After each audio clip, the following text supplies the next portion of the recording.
Magandang umaga po sa bawat isa. Sa atin pong pagpapasimula, inayahan pong bawat isa na kung maaari, i-occupy po natin ang mga upuan sa unahan. Ganun din po, yun pong ating mga cellphones, paki-mute para po hindi agaw atensyon sa oras ng pananambahan. Sa puntong ito, tayo po ay magkakaroon ng moment of silence. Kung atin po nabasa ang Four Gospel, isa po sa routine ng ating Panginoong Jesucristo ay ang paghiwalay at pagpunta sa bundok. Every siya mga ngaral, meron po siyang oras para po magkaroon ng sariling oras na pag-usap sa kanyang ama. Napakahalaga po ng oras ng katahimikan. Ngayong umagang pong ito, inayahan po ang bawat isa na magkaroon po ng pansariling pakikipag-ugnayan sa ating Diyos, suriin ng bawat isa ang kanilang mga sarili sa pamamagitan ng paglalaan ng oras ng katahimikan. 1 minuto po para po sa gawain ito.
Magandang umaga po sa bawat isa sa atin. Tunay nga po na tayo ay nasa ikalawang linggo na ng pagsamba. Ngayon pong February. At kagalakan po na ngayong umaga tayo po ay, sabi nga po, tayo pinagtagumpay ng ating pong Panginoon. Salamat po sa maagang pagdalo.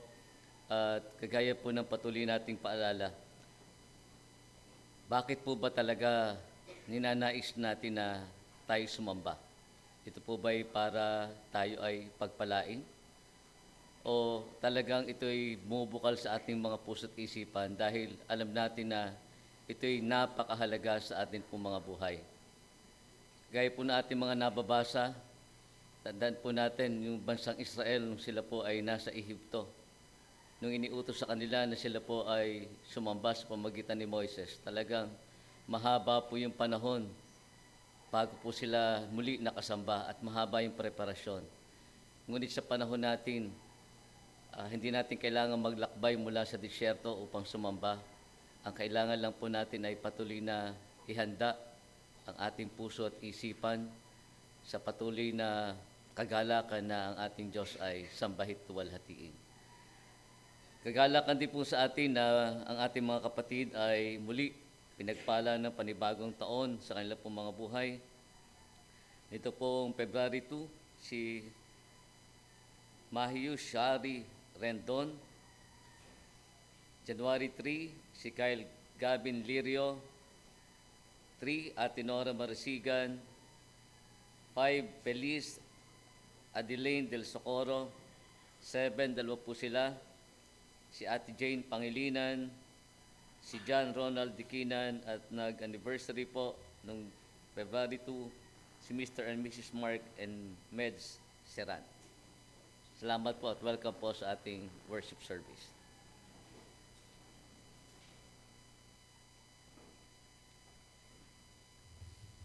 Magandang umaga po sa bawat isa.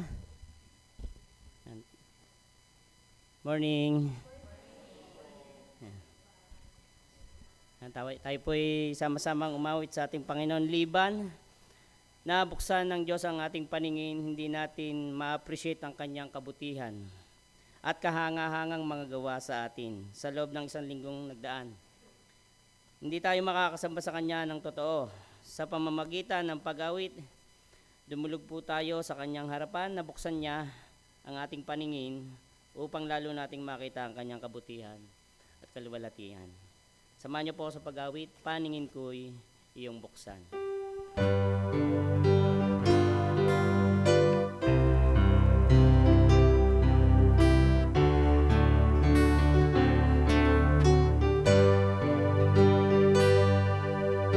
Paningin ko'y iyong buksan, Panginoong minamahal,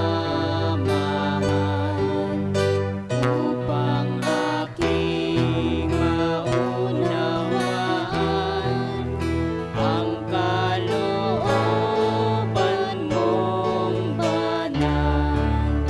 Naririto ako, O Diyos, nakalaan na maglingkod. Paningin ko'y iyong buksan, diwang banal. Buksan ang aking pandinig, ang tinig ko'y maulinig, upang bawat turong lihis di maakit yaring isip. Naririto ako, O Diyos, nakalaan na maglingkod. Ang tinig ko'y iyong buksan, diwang banal.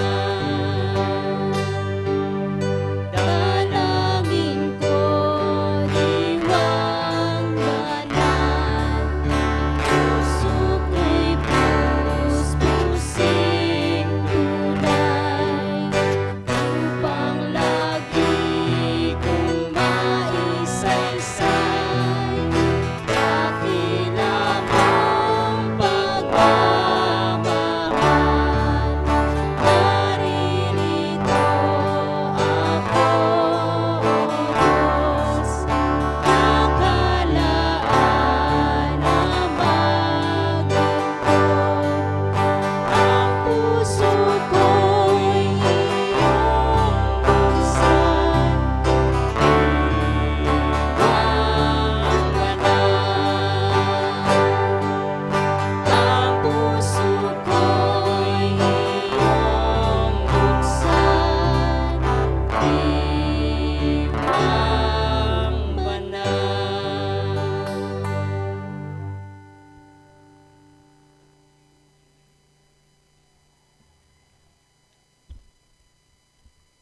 Pagbasa mula sa aklat ng mga awit.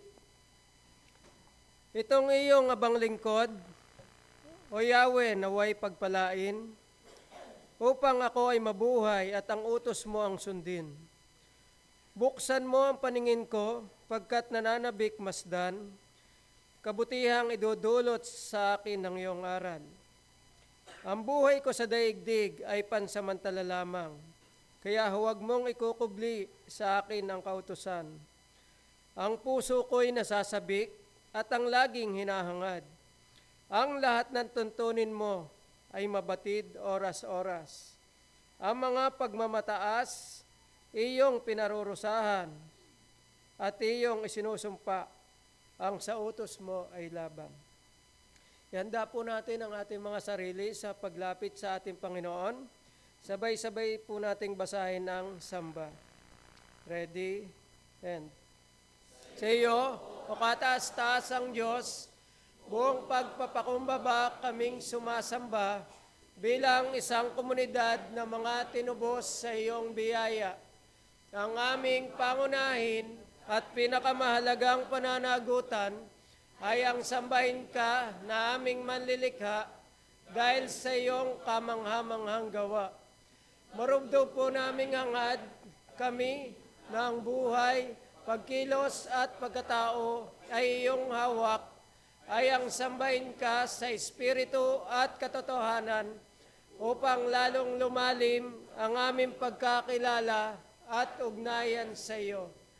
Buong puso naming itinatalaga ang aming sarili, hindi para sa aming kapurihan at kasiyahan, kundi para sa iyong kalwalhatian at kaluguran. Alay namin sa iyo ang pinakamataas na pagpapahalaga, parangal, paggalang at papuri ngayon at magpakailanman. Amen. Tayo po manalangin. Aming kinikilala, Panginoon, ang iyong kabutihan, katapatan, ang iyong pag-ibig sa bawat isa. Ang isang linggong lumipas ay hindi madali. May kanya-kanyang suliranin, kabigatan at mga pinagdaanan. Ngunit ang lahat ng ito ay patuloy mong ginagamit upang patuloy kaming dumulog sa iyong banal na harapan. Makita ang iyong kapangyarihan, pagkilos, ang iyong pag-ibig sa bawat isa. Kung kaya naman ngayong umaga kami sama-sama dito upang purihin, sambahin, luwalhatiin ang iyong dakilang pangalan. Dahil naranasan namin ang iyong pagkilos, ang iyong pagsama sa aming mga pinagdaanan, Panginoon. Karapat dapat ka sa aming mga papurit pagsamba. Walang ibang Diyos na katulad niyo, Panginoon. Patuloy din kami lumalapit, nagpapakumbaba, kinikilala ang aming karumihan, mga kasalanan, mga pagkukulang sa iyong banal na harapan. Patawad, Panginoon, sa lahat ng ito. At salamat dahil sa banal na Espiritong nagtuturo sa amin na patuloy na dumulog sa iyong banal na harapan at makita ang aming mga kaabang-abang kalalagayan. Na sa gayon, patuloy namin kilalanin na kayo lamang ang Diyos na makakapaglinis at makakapagpaging dapat sa bawat isa sa amin. At ngayong umaga, patuloy namin kinikilala na ito'y isang pribilehiyo na makasamba sa iyo sa Espiritu at katotohanan. At nawa, ang bawat isa ay tunay na maging haing buhay sa iyong banal na harapan. Malinis, banal at tunay na kalugod-lugod. Kaya ngayong umaga, wala po kaming ibang nais, kundi luwalhatiin, itaas at dakilain ka, Panginoon. Purihin ka, ito po ang aming panalangin sa tayong pangalan ni Jesus. Amen.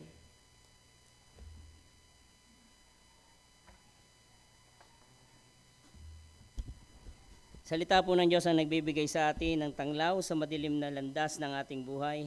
Patuloy natin siyang papurihan sa kanyang paggabay sa atin. Awitin po natin salita mo.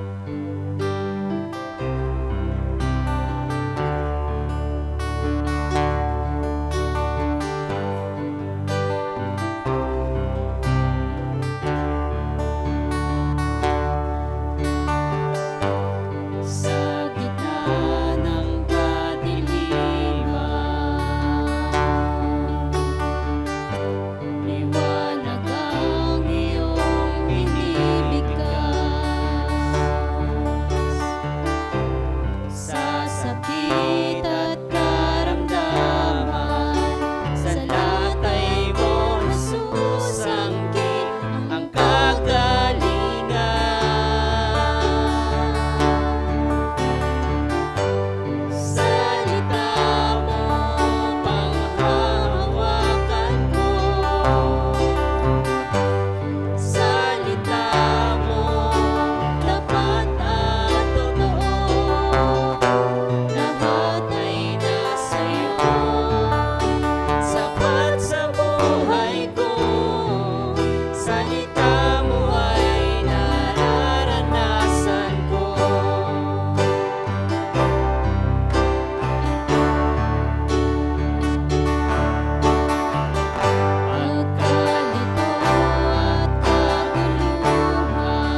panghawakan ang pangako ng ating Panginoon.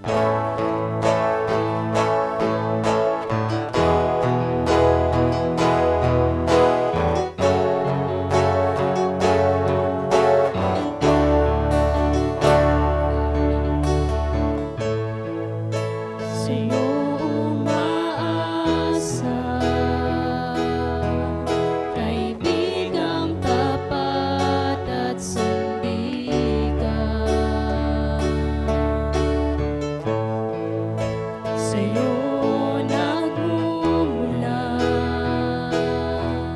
kapayapaan, kabutihan. Di kayang sukatin ang pag-ibig mo. Mga pangako mo, liwanag at gabay. Sa bawat sandali may pag-asa at tulungan. Mga pangako mo, taglay nito'y ganap. Nananatili ang labis na kalakasan. Mga pangako mo.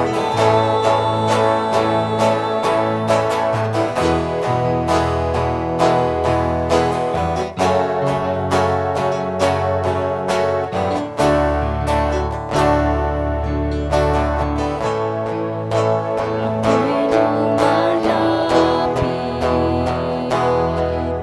sa iyong kagandahan, walang alinlangan.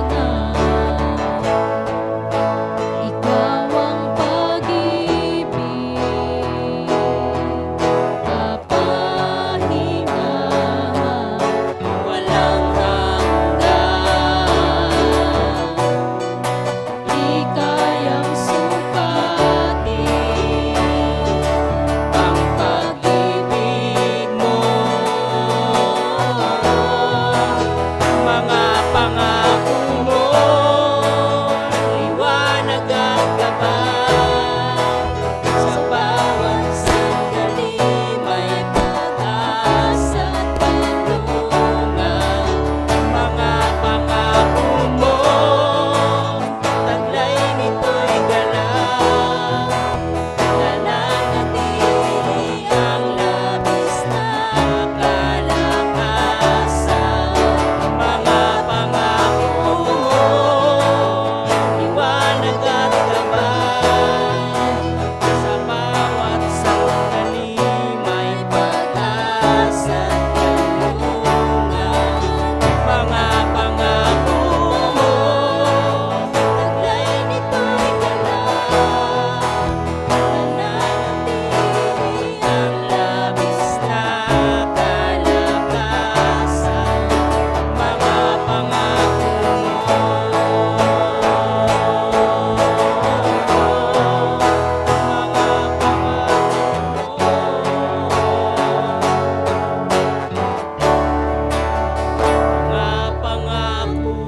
mo. Sa Diyos po ang papuri. Makakaupo na po tayo.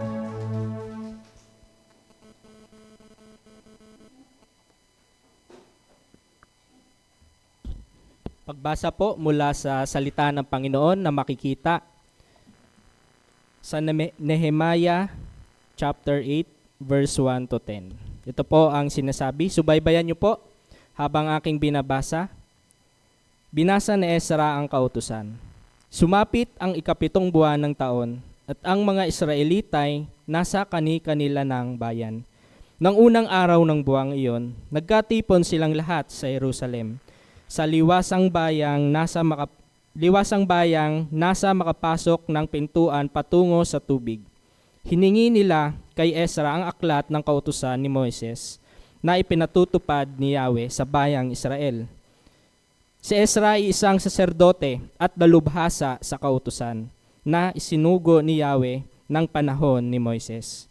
Kinuha nga ni Ezra ang aklat. Dinala niya ito sa kapulungang binubuo ng mga lalaki, babae at mga batang may sapat ng gulang at pangunawa. Mula sa umaga hanggang tanghali, binasa niya ang kautusan sa harapan ng mga taong nagtitipon sa liwasang bayan. Ang lahat naman ay nakinig ng mabuti. Siya ay nakatayo sa isang entabladong kahoy na sadyang itinayo sa pagkakataong iyon. Sa kanan niya ay nakatayo sina Matitiyas, Sema, Anaya, Urias, Helsias at Maasyas. Sa gawing kaliwa naman naroon sina Pedaya, Misael, Malkias, Hasum, Hasbadana, Sakarias at Mesulam. Si Ezra ay nakikita ng lahat sapagkat mataas ang kanyang kinatatayuan. Ang lahat ay tumayo nang buksan niya ang aklat. Purihin si Yahweh, ang dakilang Diyos, ang wika niya. Ang lahat ay nagtaas ng kanilang mga kamay at sumagot, Amen, Amen. Pagkatapos, nagpatira pa sila bilang paggalang kay Yahweh. Tumayo ang mga tao at ang kautusay ipinaliwanag sa kanila ng mga libitang sina Jesua, Bani, Serebias, Hamin, Akub, Sabetay, Hodias, Maasyas, Kelita, Asarias at Hosabad, Hanan at Pelaya. Binasa nila ng maliwanag ang batas na ito ng Diyos at ipinaliwanag ng mabuti ang kahulugan. Nang malaman ng mga tao ang dapat nilang gawin ayon sa kautusan, nabagbag ang kanilang kalooban. Anupat sila'y napaiyak. Ang araw na ito ay dakila kay Yahweh na inyong Diyos, wika ni Nehemias at Ezra at ang mga Libita. Nakikinig ang lahat ng mga tao at umiiyak nga, kaya't sinabi nila, huwag kayong umiyak, wika pa nila. Umuwi na kayo at magdiwang. Ang walang pagkain at inumin ay bahagi na ng mayroon, sapagkat ang araw na ito'y dakila kay Yahweh, ang kagalakang dulot niya ay magiging kalakasan ninyo. Diyos po ang mapagpapala sa pagbabasa ng kanyang salita.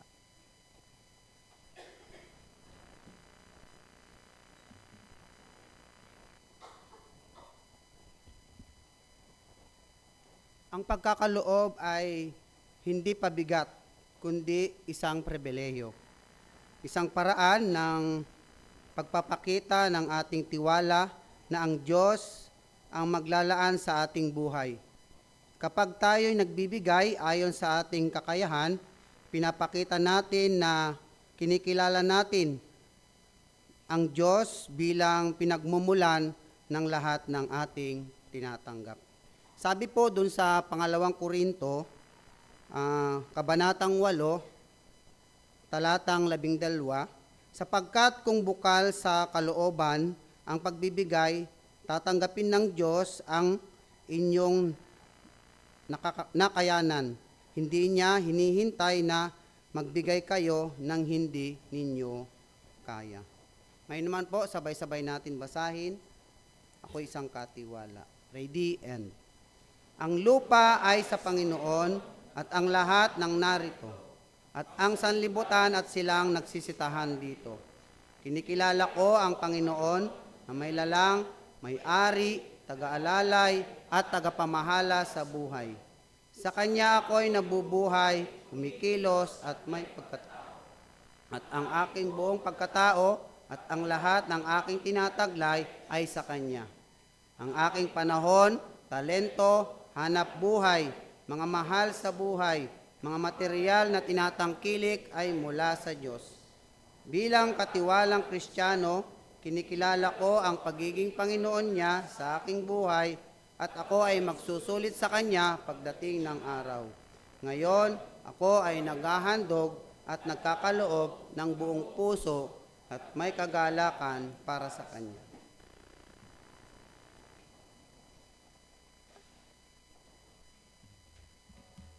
Patuloy po tayong sumamba sa pamamagitan ng pagkakaloob. Samahan niyo po ako sa pag-awit ang salita ng buhay bilang paghahanda na rin sa pakikinig ng kanyang mga salita.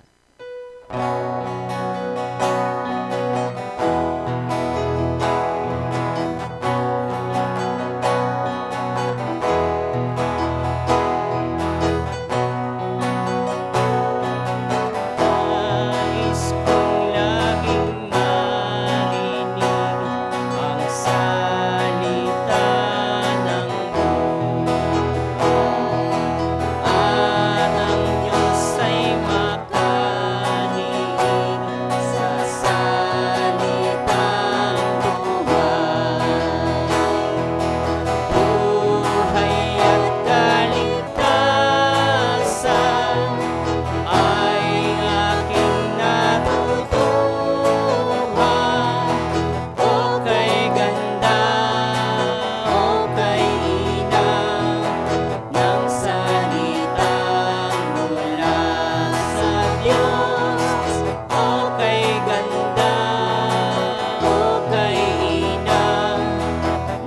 salita ng Diyos.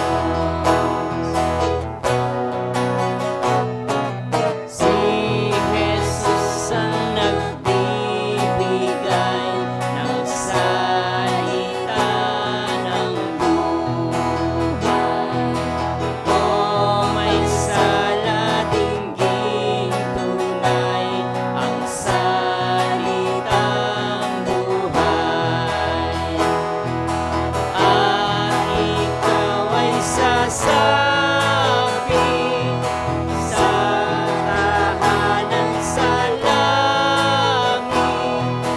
O kay ganda, o kay inang ng salitang mula sa Diyos. O kay ganda, o kay inang ng salita ng Diyos. Ang Ebanghelyo ay dinggin ang salita ng buhay. Ang patawad ay kakamping sa iyong tunay. At ika'y magpasabot kay Kristong manunubos. O kay ganda, o kay inam ng salitang mula sa Diyos. O kay ganda, o kay inam ng salita ng Diyos.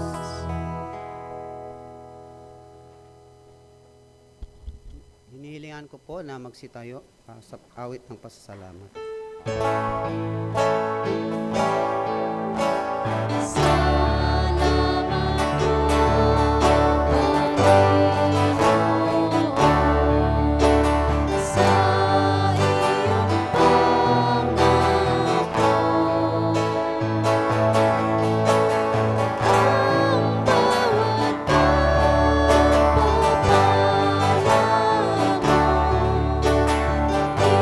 higit ay sa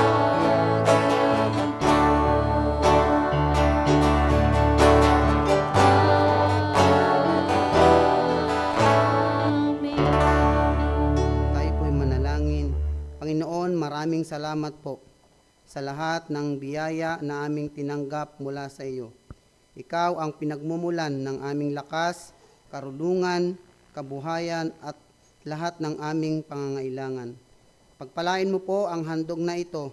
Pagpalain mo rin ang bawat nagbigay at patuloy na tugunan at katagpuin ang lahat ng aming pangangailangan ayon sa iyong kalooban. Ito ang aming dalangin sa pangalan ni Jesus. Amen. Manatili po tayo sa pagkakatayo.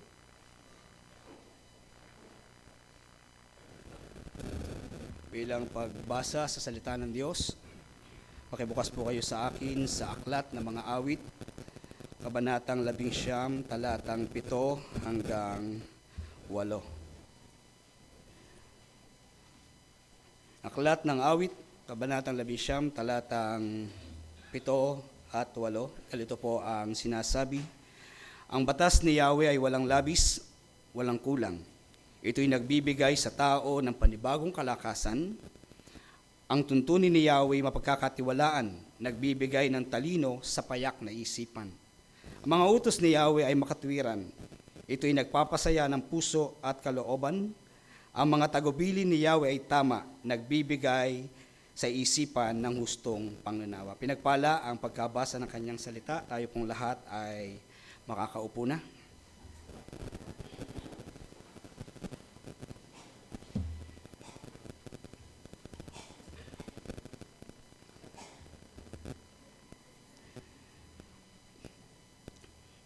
Tayo po ay nagpapatuloy sa ating pong taunang tema, yung pong ating annual theme, A Community Committed to God's Truth, Walking in Humility in Every Godly Pursuit.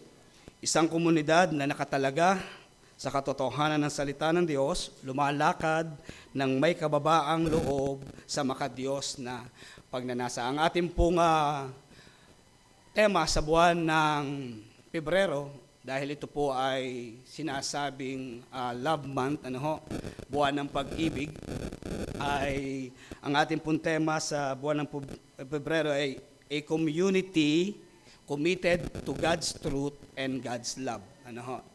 Isang komunidad na nakatalaga sa katotohanan ng salita ng Diyos at sa pag-ibig ng Diyos. At yung pong ating text ay matatagpuan sa Isaiah 66 verse 1 and 2. Yun po yung ating annual na text. So ngayon pong umaga ay nakatalaga po ang ating pong pag-aaral doon po sa katotohanan ng salita ng Diyos. Pansin nyo sa atin pong mga inawit, ito po ay nakatuon sa salita ng Diyos. O kay inam, o kay ganda, tunay ng salita ng Diyos. Kapag inaawit natin yung mga pangako mo, ibig sabihin yung po yung salita ng Diyos, mga pangako mo, manghahawakan ko. Ngayon pong umaga, ang atin pong pag-aaralan ay ito, Reasons to Love the Word of God. O yung pong mga dahilan kung bakit dapat mahalin ang salita ng Diyos. Alis na po muna tayo doon sa pag-ibig sa kapwa-tao. Dahil pagka ang buwan ng Pebrero, ito po ay nakatuon talaga sa pag-ibig, hindi sa pag-ibig sa Diyos, hindi pag-ibig sa salita ng Diyos, kundi sa pag-ibig doon po sa partner. Noong isang araw nakakita ko sa social media, isang vlogger na Christian, isinerch na yung Sogo. Alam niyo yung Sogo?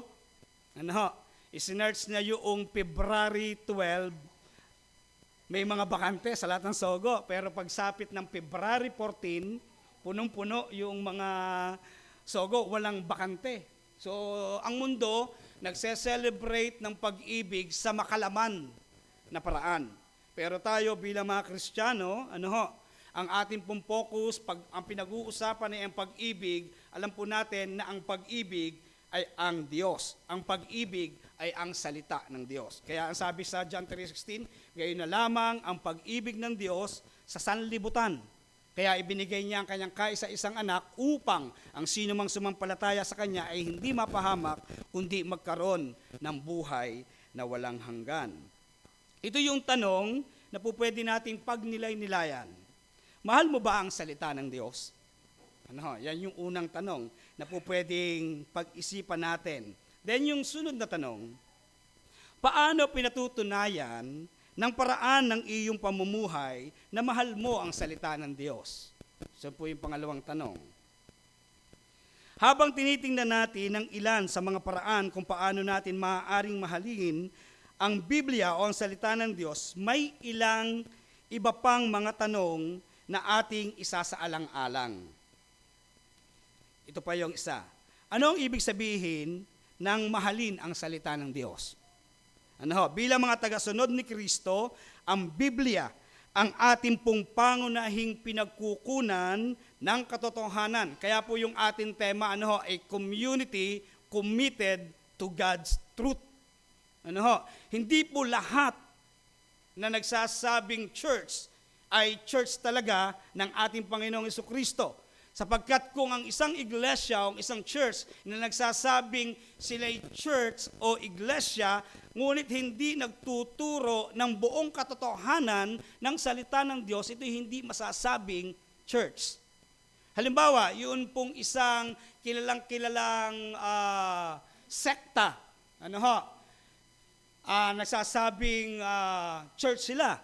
Pag tinignan natin yung kanilang mga kapilya, ang gaganda ng kanilang mga kapilya, ang yayaman, pag nagbihis sila, parang talagang gagalangin. Pero alam niyo po ba kung anong ipinapangaral? Hindi po ipinapangaral ang katotohanan ng ebanghelyo ng salita ng Diyos. Matatanggap niyo ba na sa kanilang pangangaral, si Satan at saka si Jesus Christ ay magkapatid? So mahirap tanggapin. So yung katotohanan. Kaya po yung atin pong pundasyon sa atin pong iglesia o sa ating komunidad ay yung katotohanan ng salita ng Diyos.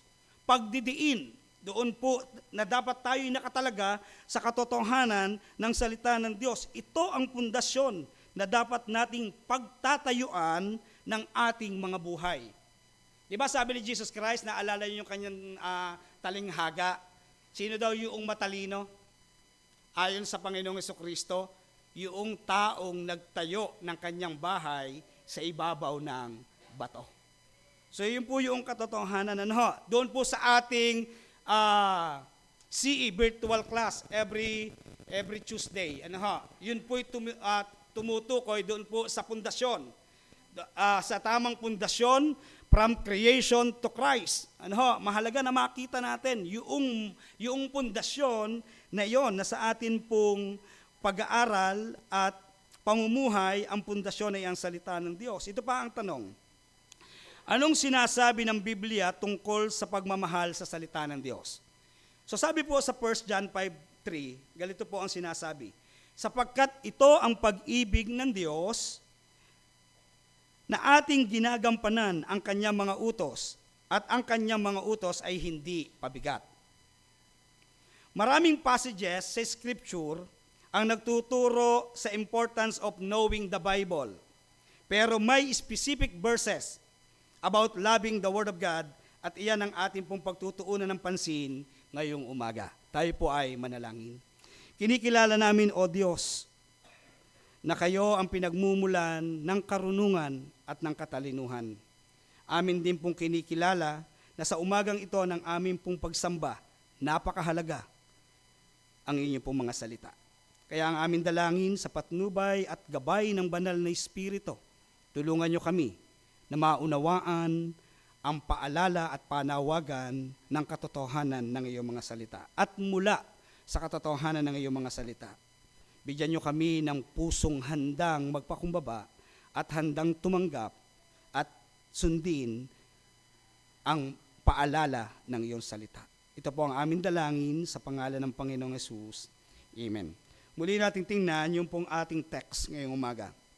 Nais ko pong basahin sa salitang Ingles. Sabi po sa Psalm 7 hanggang 8, the law of the Lord is perfect, restoring the soul. The testimony of the Lord is sure, making wise the simple.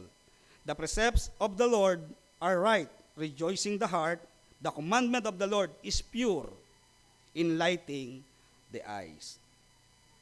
Tingnan natin yun pong reasons to love the Lord of God. Yung mga dahilan kung bakit dapat nating ibigin ng Diyos. Mula doon po sa ating binasa, meron pong 7 maliwanag na katotohanan na po pwede nating pagtuunan ng pansin. Una, yung pong God's word is perfect.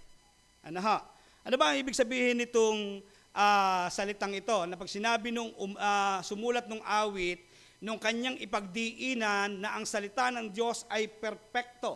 By the way, yung pong Old Testament, ito po'y nasulat sa Hebrew. Yung pong New Testament ay sa Greek. Kaya napakahalaga na sa bawat pag-aaral ng salita ay makita natin yung original na salita na pinanggalingan. At yung pong perfect sa Hebrew word ay tanim. Pagka sa atin, tanim.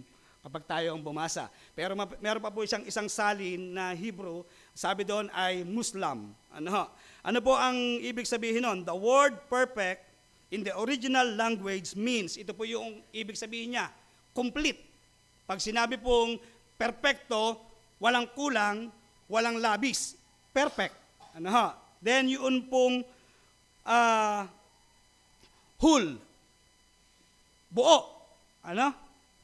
Kaya nga pagka tayo po ay sinasabing yung pong pag-ibig mo sa Diyos ay masasabi mong buo. Kaya ang sabi doon, ibigin mo ang Diyos ng buong. Buong pagkatao. Tapos ibigin mo ang iyong kapwa ng gaya ng iyong sarili. So buo. Yun po ibig sabihin ng perfect. Entire o yung sound. Ibig sabihin yung totoo. So ang sabi doon, God's word is perfect. The scriptures are inspired by the Lord. They are His very words. We can trust that God's word is void of error or contradiction. Ibig sabihin, ang salita ng Diyos, kung ito po'y perpekto, buo, kompleto, ito po'y walang pagkakamali. At ito po'y hindi nagkokontrahan sa isa't isa.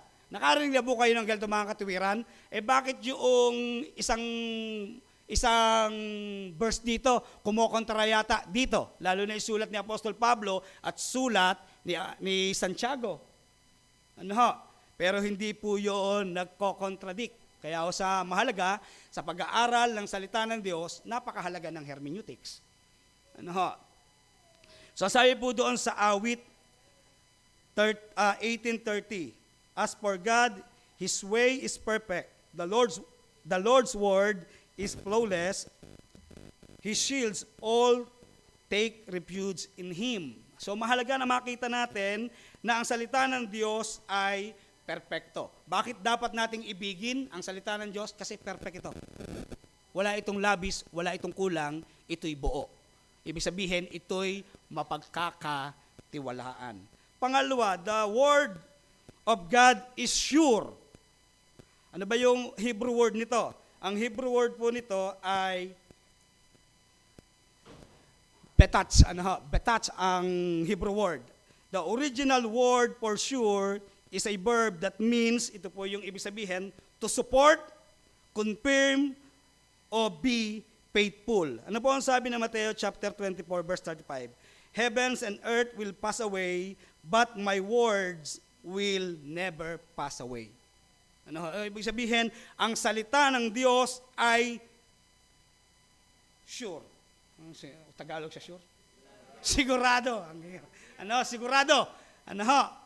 So, ibig sabihin, kapag sigurado, wala itong pagkakamali. Ang salita ng Diyos, nung sabihin, ang lahat dito sa mundo'y lilipas at mawawala, ngunit ang salita ng Diyos ay mananatili magpakailanman. Ganon ito kasigurado, mga magulang at mga kapatid. At tiniyak ito ng salmista sa kanyang sulat. The word of the Lord is sure. Pangatlo, God's word is right. Hindi siya left, right siya. Ang ibig sabihin po ng Hebrew word na right ay yamin. Yamin.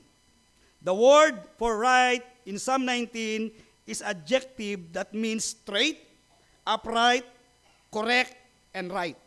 Pag sinabing yamin, ito po'y diretso, hindi liko. So sa kasaysayan ng church history, yung pong katotohanan ng ebanghelyo, yung tuwid na ebanghelyo na ang kaligtasan sa pamamagitan ng Panginoong Jesucristo, na ang kaligtasan ay biyaya lamang ng Diyos, walang bahagi ang tao sa kaligtasan, mula doon po sa turo ng mga apostol na ipinasa sa mga sumunod na henerasyon ng mga mananampalataya na korap, yun pong katotohanan ng katuruan ng ebanghelyo na liko.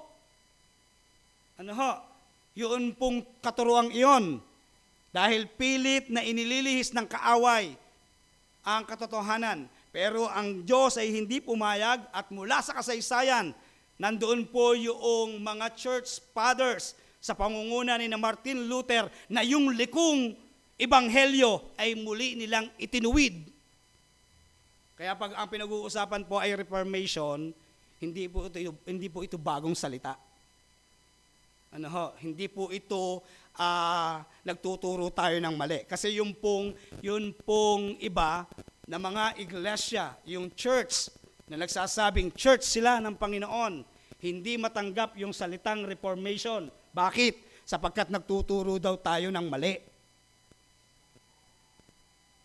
Pero pag tinignan po natin yung church history, yung Reformation, pagbalik sa tamang aral, upang muling maituwid, maging straight uli yung katotohanan ng ebanghelyo. At sa ating kapanahunan, mga magulang at mga kapatid, nakakalungkot na ang salita ng Diyos ay hindi na ipapangaral ng buong katotohanan at tama.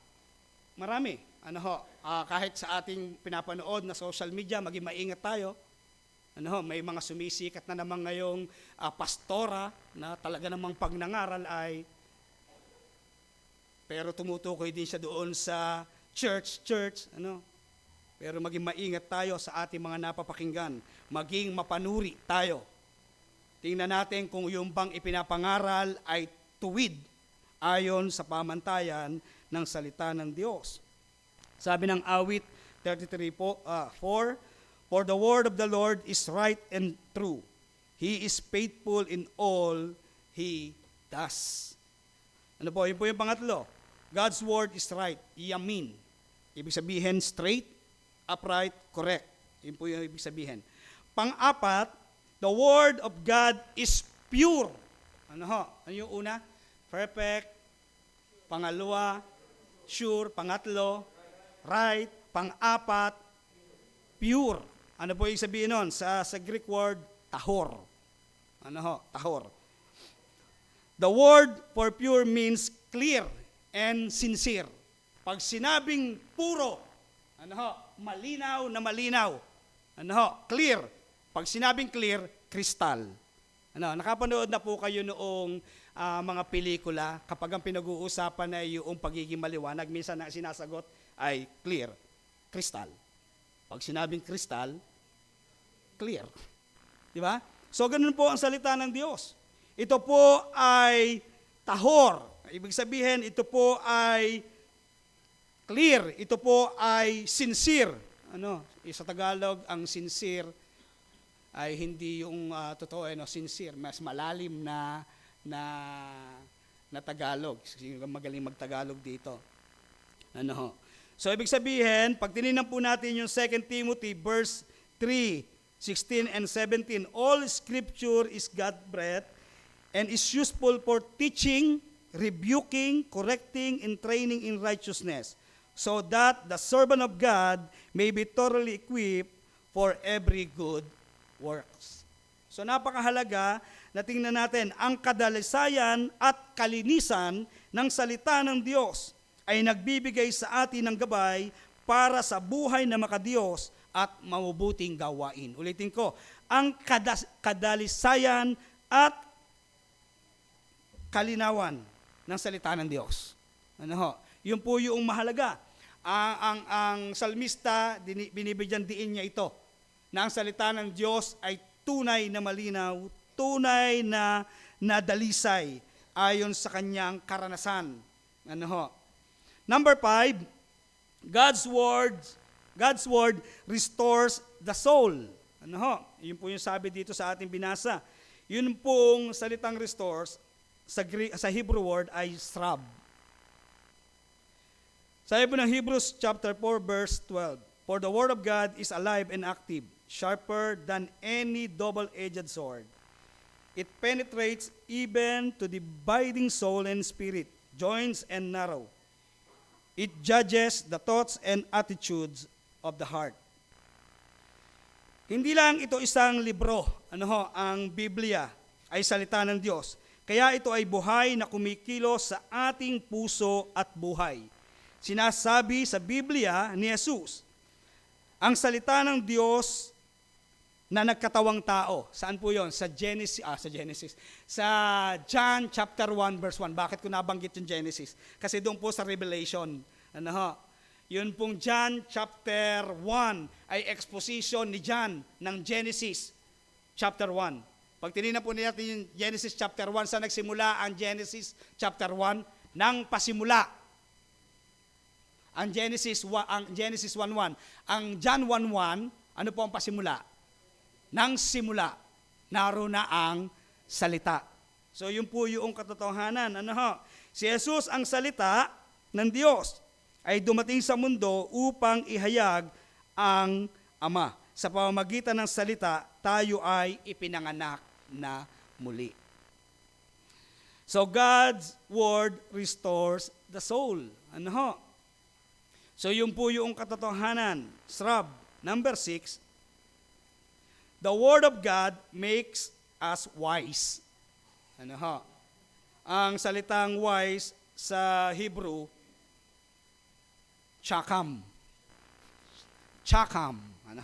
Hindi po ako nagmamarunong sa inyo dahil hindi ko po sinasabi at binabanggit ang mga salitang itong Hebrews. Mahalaga ito mamaya sa application. Makikita natin. Ano ho? So sabi sa Mateo chapter 7 verse 24, therefore, everyone who hears those words of mine and acts on them will be like wise man who build his house on the rock. Yun yung sinasabi ng Panginoong Hesukristo. So, ang salita ng Diyos, sabi po dito, God's word make us wise.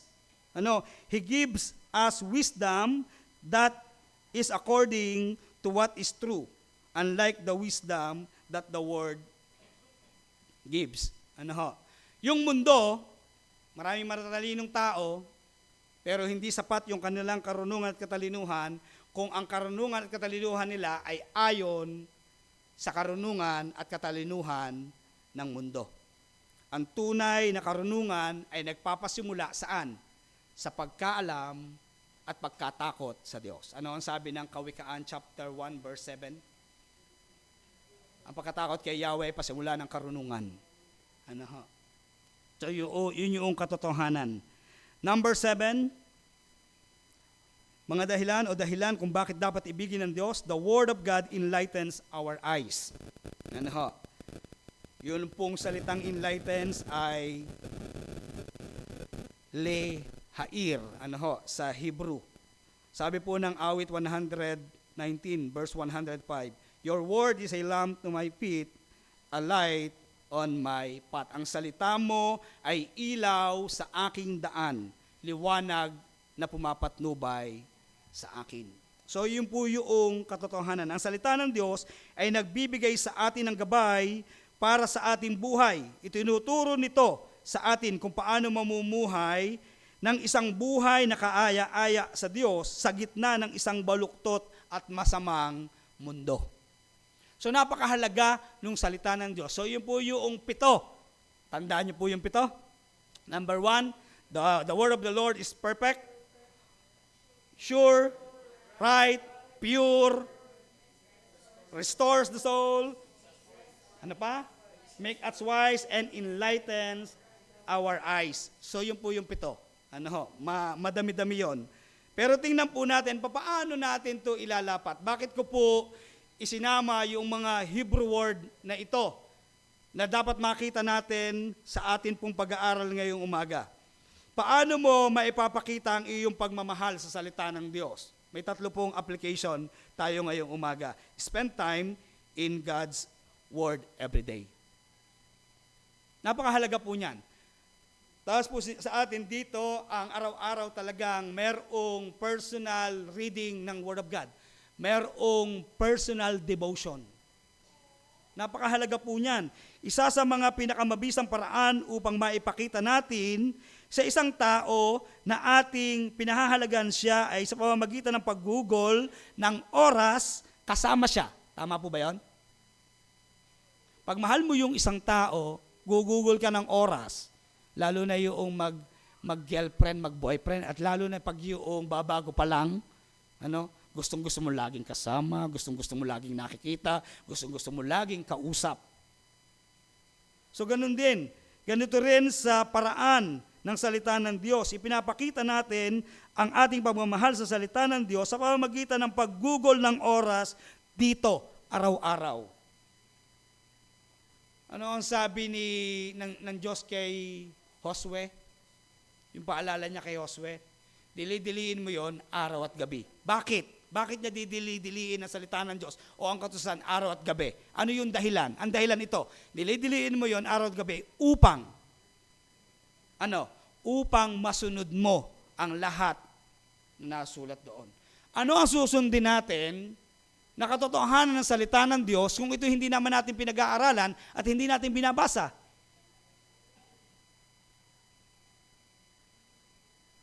Di po ba? Kaya napakahalaga yung personal devotion, napakahalaga ng personal reading ng salita ng Diyos.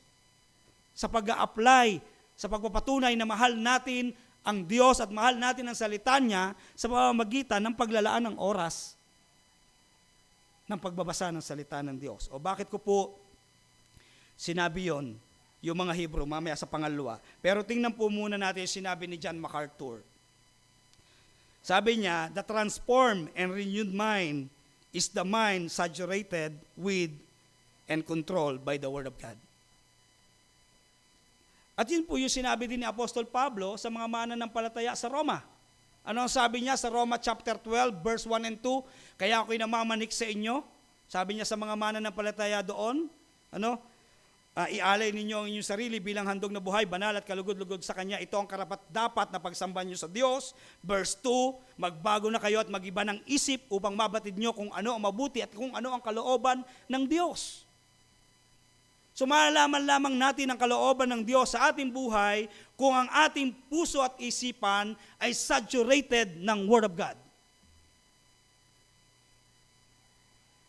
Marami sa atin ang nag-iisip, bakit kaya ako ay hindi makapamuhay ng ayon sa kalooban ng Panginoon? Ang tanong, ang salita pa ng Diyos ang nasa isip at puso mo? O ang nasa isip mo ay ang mga bagay na makamundo? O bagay na makalaman? Hindi ka talaga makakapamuhay ng ayon sa kalooban ng Diyos. Kanina binasa natin yung Nehemiah. Ano ang ginawa ni Ezra? Na isang bihasa sa kautusan? Bihasa na siya sa kautusan. Ano pa ang ginawa niya? Sa Ezra 7:10, itinalaga niya ang kanyang sarili upang pag-aralan, pagbulay-bulayan ang salita ng Diyos at isabuhay, at pagkatapos isabuhay, ituro. So ano ituturo natin, mga magulang at mga kapatid? Sa iba, kung hindi naman natin isinasabuhay at pinag-aaralan ang salita ng Diyos. So tingnan po natin yung pangalawang application. Paano mo may papakita ang iyong pagmamahal sa salita ng Diyos? Ito po yung kung bakit isinama ko yung mga Hebrew word. Pangalawa, sabi po dito, seek to understand the true meaning of Scriptures. Di po ba? Kaya napakahalaga noong hermeneutics, napakahalaga noong kahit tayo'y simpleng membro ng iglesia ay may malalim na koneksyon sa salita ng Diyos sa pamamagitan ng pag-aaral ng katotohanan ng salita ng Diyos. Sa pag-alam noong tunay na mensahe at tunay na meaning ng mga salita sa Biblia. Kasi mahalaga po yun sa ating kapanahunan. Kaya yung iba, namimiss yung interpretation. Bakit? Sa pagbasa ng salita ng Diyos, minsan ay tinatanggap na, ito ang sabi ng salita ng Diyos sa akin eh. Hindi kino-consider yung background, hindi kino-consider ang audience, hindi kino-consider kung sino ang kausap. Kaya meron pong danger doon sa hindi malalim na pagbibigay ng pag-aaral sa salita ng Diyos. Ito lagi po itong sikat sa mga nangangaral. Nagagamit ang ilustrasyong ito. Meron daw isang Bible school student. Sa Bible school, meron laging devotion. Si Ate Chen, galing ng Bible school. Kami mga galing ng Bible school, lagi yon, umaga't hapon. Requirement. Kasi pag hindi mo ginawa ang devotion, may demerit. Pag na-demerit ka ng 3 hours demerit, ibig sabihin, 3 oras kang maglilinis ng inodoro, ng CR, So meron daw isang estudyante, dahil walang sistema ng pagdi-devotion, ang nag-devotion isang umaga. Pagkising, Lord, kung ano po yung maituro ng aking kamay, pagbuklat ko ng Biblia, yun po yung aking devotion. At yun nga nangyari. Sabi, at ito na nga ang aking devotion. Pagbasa niyo sa Acts, at nagpakamatay si Judas. Sabi niya, Lord, nagbibiro lamang ako. Ganun ba tayo? Sa pagtingin sa salita ng Diyos? Kaya napakahalaga po na alamin ang totoo o unawain ang totoong meaning ng salita ng Diyos. Katulad noong pong John 3:16, pag sinabing, for God so loved the world, ano yung word doon? Ano sa Tagalog? Gayon na lamang ang pag-ibig ng Diyos sa sanglibutan. So meron pong context yun. Meron po yung meaning. Kaya yung iba, ay di ba lahat ng tao mahal ng Diyos? Kaya nga, for God so loved the world. So mahalaga po talaga na alamin natin kung ano yung meaning yun. Isa pang paraan para maipakita natin ang pagmamahal natin sa Biblia o salita ng Diyos ay sa pamamagitan ng pagsisikap na maunawaan ang tunay nitong kahulugan. Ano ho? Napakadaling kunin ang mga banal na kasulatan sa labas ng kanilang konteksto at baluktutin ito upang maipahuwatig kung anuman ang gusto natin para tugma sa ating sarili o makasariling kagustuhan. Doon po sa sumikat na pattern o modern, kilala natin yan. Hindi naman tayo, yung G12 pattern, Pag binasa yung kay Abraham, at si Abraham ay pinagpala, pagpapalain ng church na maraming Teka, ay sino gang kausap? Si Abraham. Saan siya pinapupunta? Iba yung pangako kay Abraham. Ang pangako kay Abraham. At hindi ito pangako sa iyo. Paano kung sinabi ng Diyos sa iyo na ialay mo ang iyong anak sa bundok ng Moriah, gagawin mo? Kung ang pagbasa natin sa salita ng Diyos ay ating pine-personalize at hindi natin inuunawa ano ang pinaka-meaning, ano ang pinaka-turong aral doon sa nangyari kay Abraham sa pagkatawag sa kanya. So mahalaga yun. Kaya minsan, lalo na ang Book of Revelation, pag binasa natin ang Book of Revelation, ito ba ay futuristic? Yung ba nakasulat doon na hindi pa nangyayari o mangyayari na o nangyari na? So mahalaga po yung talagang mas malalim na pag-aaral sa salita ng Diyos.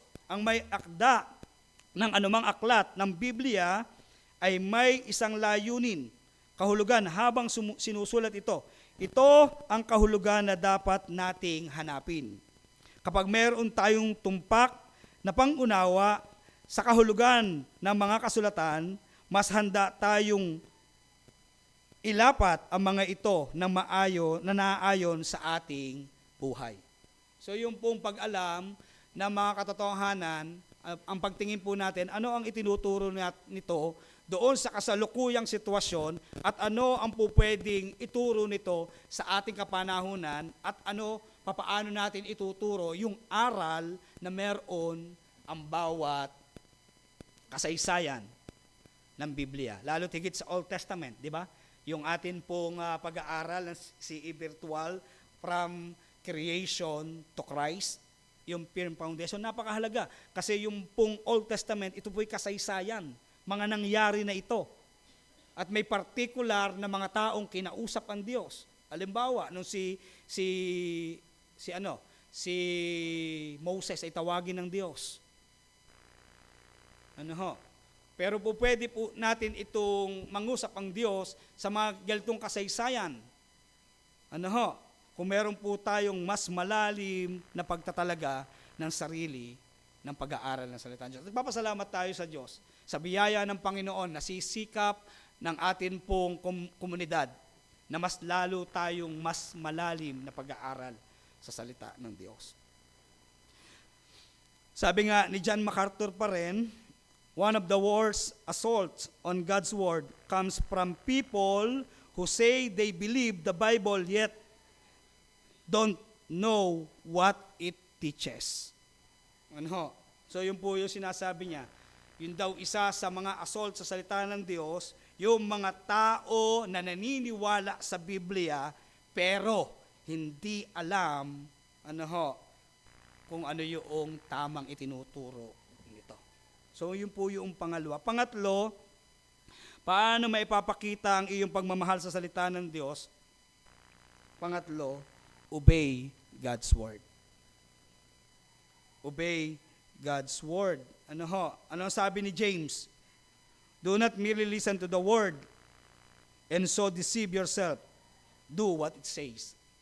Sabi ni Santiago, wag tayong maging wag tayong sa salita lang. patunayan natin sa ating mga gawa ang ating pananampalataya. Pagkatapos sabi ni Pablo, sa pananampalataya lamang maliligtas ang tao. So sabihin, contradict, hindi po. Ang pinatutunayan lamang po ni Santiago, kung may pananampalataya ka, dapat nakikita sa iyong gawa. Ibig sabihin, yung pananampalataya na meron ka, yung salita ng Diyos na nasa iyo, isinasabuhay mo ba? Sinusunod mo ba?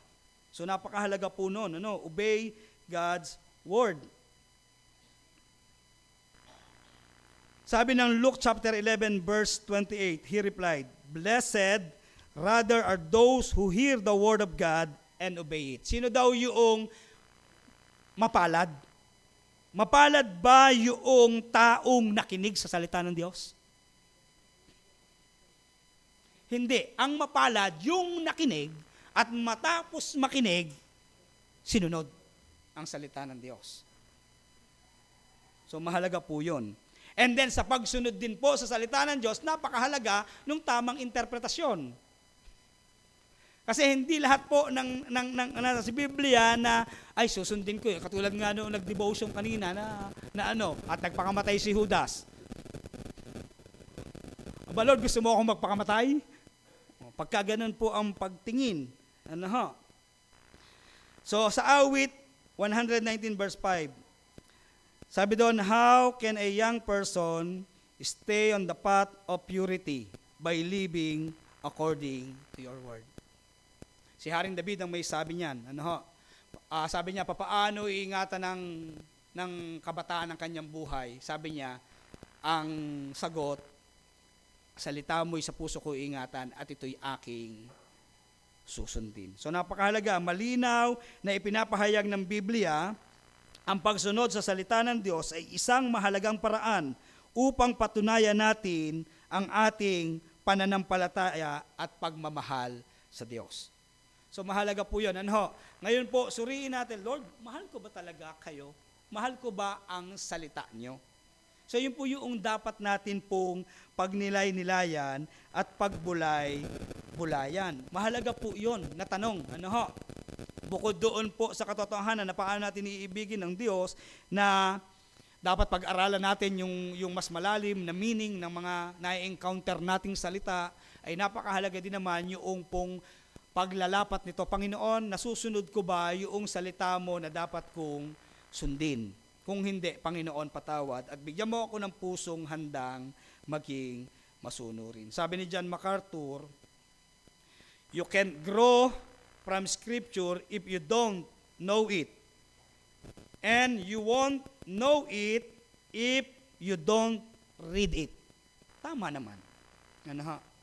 Na hindi tayo lalago sa salita ng Diyos kung ito'y hindi natin aalamin, kung ito'y hindi natin babasahin, hindi natin pag-aaralan, at hindi natin siya babasahin.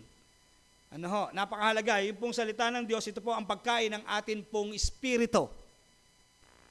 Kaya napakahalaga na meron ka talagang spiritual food. Kung paano tayo kumakain sa araw-araw ng 3 beses at may merienda pa, ang salita ng Diyos, ganun din dapat. Hindi ito yung kung ano lang yung spare time natin. Ay, meron akong time ngayon, makapagbasa ng Bible. Hindi po ganun. Kung gusto natin patunayan na mahal natin ang salita ng Diyos, maglaan tayo ng oras sa pagbabasa nito. At hindi dapat nagmamadali. Tama po ba yun? Minsan, makapag-devotion lang. Kahit madaliin ko na ito, makapag-devotion lang ako, hindi. Hindi po tayo mabubusog kapag po tayo ay madali ang kumakain. Tama? Ano nangyayari sa atin pag madalian tayong kumakain? Hindi matunawan, sinisikmura, o minsan pagkatapos mong uminom, mapapasok ka. Bakit? Hindi po kasi maayos ang pagkain. Ganun din sa salita ng Diyos. Kinakailangan ito ay ninanamnam. Dahil ito po ay pagkain ng ating kaluluwa. Sabi naman ni Spurgeon, study the word so that your faith may not stand in the wisdom of men, but in the power of God. Merong iba na mga tagapagturo na sabi, huwag tayong gumamit ng mga quotation ng mga taong yan. Purely Bible lang tayo. At mga magu't mga kapatid, hindi porke gumamit tayo ng mga ilustrasyon ng mga taong ito ay nawawala ang sentro sa katotohanan ng salita ng Diyos at nawawala ang sentro sa Panginoong Hesukristo.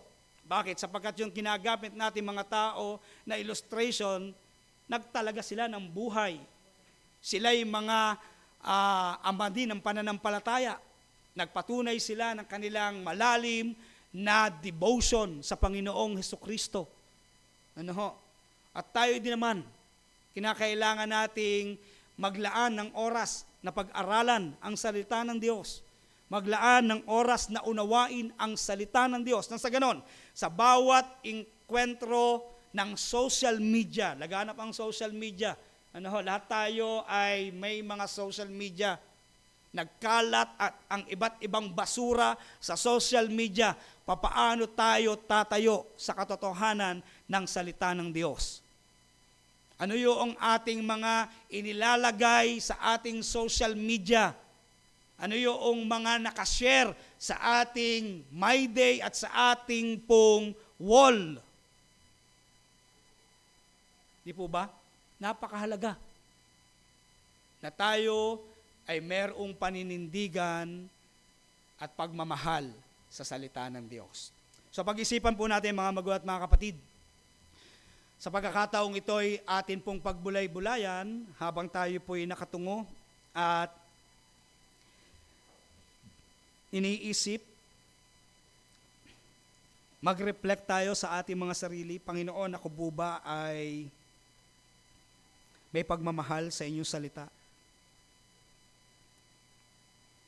May mga bahagi po ba sa aking buhay na hindi nasusunod ang inyong mga salita?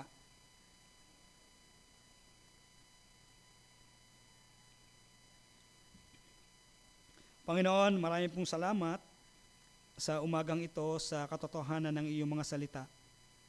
Tunay na ang iyong mga salita ay buhay, makapangyarihan.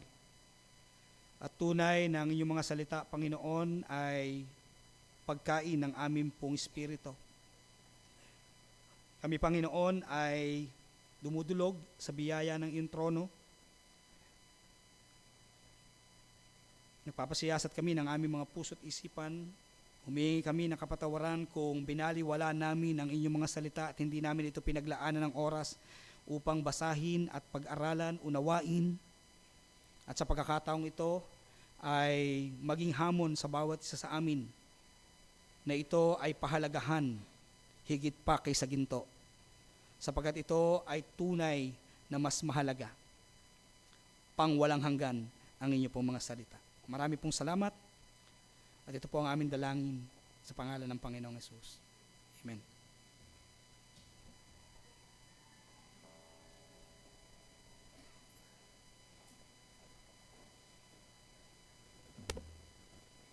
Tumayo po tayong lahat. Samahan niyo po akong umawit bilang tugon sa katotohanan ng mga salita ng Diyos na ating narinig ngayon. Awitin po natin magtiwala at sumunod.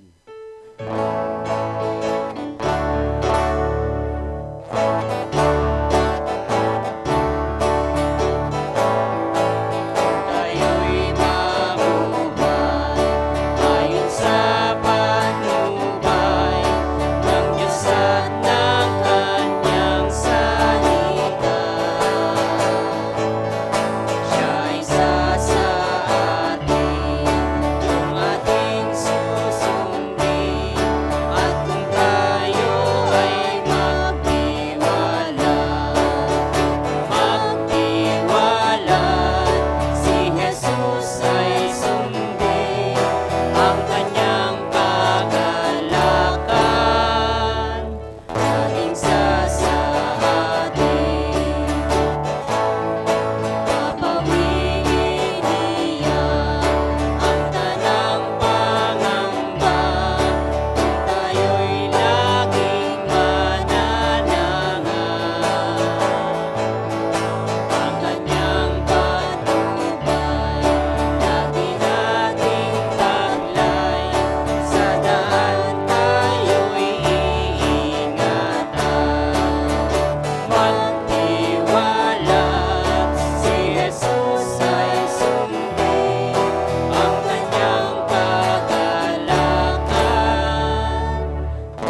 Tulungan niyo kami, Panginoon, na lubusang magtiwala sa inyo ng lubusan sa lahat ng aspeto ng aming buhay. At tulungan niyo rin kami, Panginoon, na ang inyong mga salita ang maging panuntunan kung papaano kami mamumuhay sa loob ng bawat araw na amin pong kakaharapin. Naway sumainyong lahat ang pagpapala ng ating Ama sa langit. Ilingap nawa ng Diyos ang kanyang maamong mukha sa inyo at kayo papagtagumpayin. Sa iisang Diyos na sa atin ay umibig, sa Panginoong Hesus na nag-alay ng kanyang buhay para sa ating kaligtasan, sa banal na Espiritu na sa atin ay kumakalinga, umaaliw, pumapatnubay, sumakanya ang kaluwalhatian mula ngayon at magpakailanman. Amen. Sa iyong kagandahan,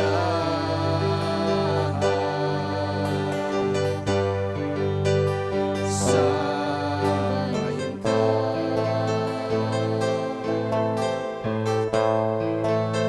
Sa iyong kabutihan,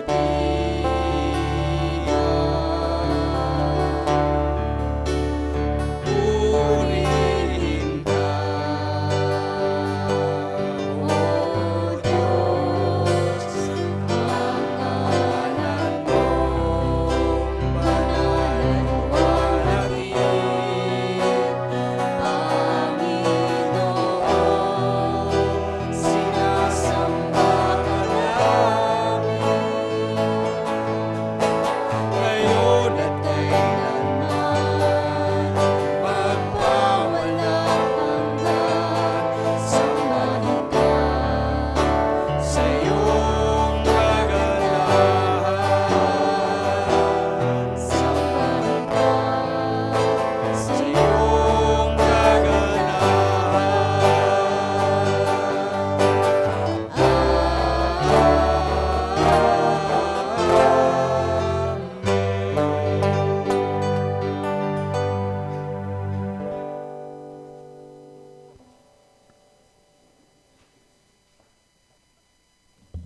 Maraming salamat po sa malinaw na kapahayagan ng salita ng Diyos ngayong umaga.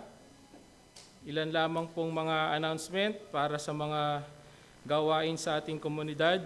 Nagpapatuloy po ang Praying as One tuwing Monday to Friday, 6:30 ng umaga. Pagka po Saturday, kontak Kuya Carlo, 6 a.m. At Saturday din po, OFW, Praying as One, 8 a.m. Ang CE virtual class po every Tuesday, 7 to 8:30 p.m. Gayon din ang Day of Prayer and Fasting. Tuwing Wednesday, nag-uumpisa po ito ng ganap na alas 8 para sa fasting kick-off. And then, sa susunod po ng 12 p.m. para sa engaging accountability. At sa ganap na alas 3 ng hapon para sa end session.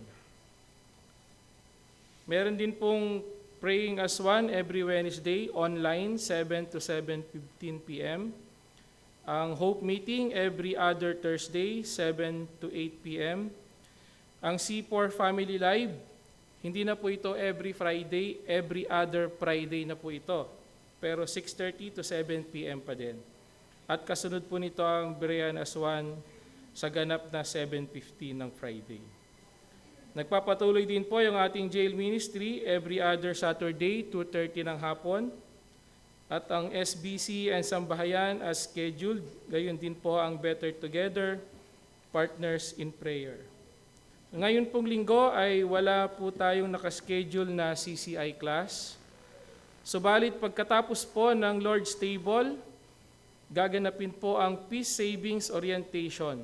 So mangyaring manatili po ang lahat ng miyembro ng Peace Savings para po sa orientation na ito. Pagkatapos po ng Peace Saving Orientation, susunod ang Young People SBC. Yan. So paalala din pong muli para sa lahat ng BOT members, meron po tayong meeting 10:30 a.m. next Sunday. Ito po ay napagkasundoan natin every third Sunday of the month. Maraming salamat po.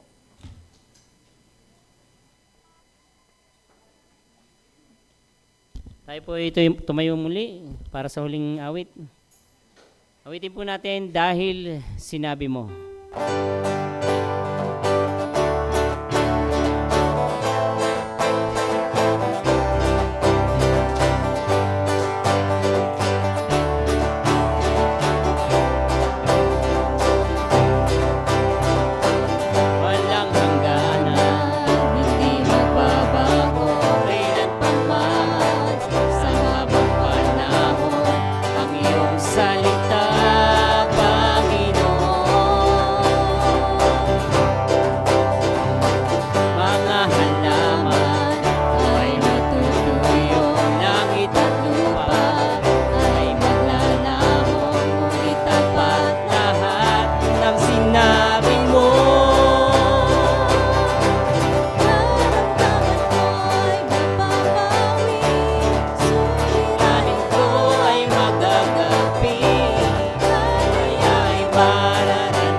ako'y sa'yo dahil sinabi mo.